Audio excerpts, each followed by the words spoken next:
জুলাই গণ অভ্যুত্থানের বিজয় র্যালিতে কয়েকশো মোটরসাইকেল নিয়ে বিএনপি নেতা আব্দুল মান্নানের যোগদান।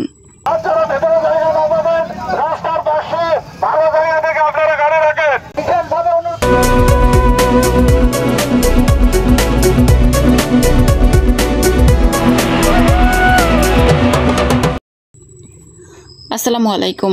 এডিপি বাংলার সংবাদে সবাইকে স্বাগত জানাচ্ছি। আমি সুমা আহমেদ। নিজস্ব প্রতিনিধি শেখ রুবেল আহমেদের পাঠানো তথ্যচিত্রে দেখুন বিস্তারিত। নওগাঁ জেলার নিয়ামতপুর উপজেলা জুলাই গণ অভ্যুত্থানের 1 বছর পূর্তি ও শহীদদের আত্মার মাগফিরাত কামনায় দোয়া ও বিজয় র্যালিতে কয়েকশো মোটরসাইকেল নিয়ে যোগদান করলেন 2 নং চন্দননগর ইউনিয়নের সাবেক বিএনপির সাধারণ সম্পাদক ও নিয়ামতপুর উপজেলার বিএনপির মুক্তিযোদ্ধা বিষয়ক সম্পাদক আব্দুল মান্নান। এ সময় তিনি জানান, আমাদের নেতা সাবেক সংসদ সদস্য ডাক্তার মোহাম্মদ সালেক চৌধুরীর ডাকে সাড়া দিয়ে 2 নং চন্দননগর ইউনিয়নের সাধারণ জনগণ তার ভালোবাসায় ছুটে এসেছেন। ডাক্তার মোহাম্মদ সালেক চৌধুরী নওগাঁ 1 আসনের জনপ্রিয়তা পরিধি অনুমান করা কঠিন।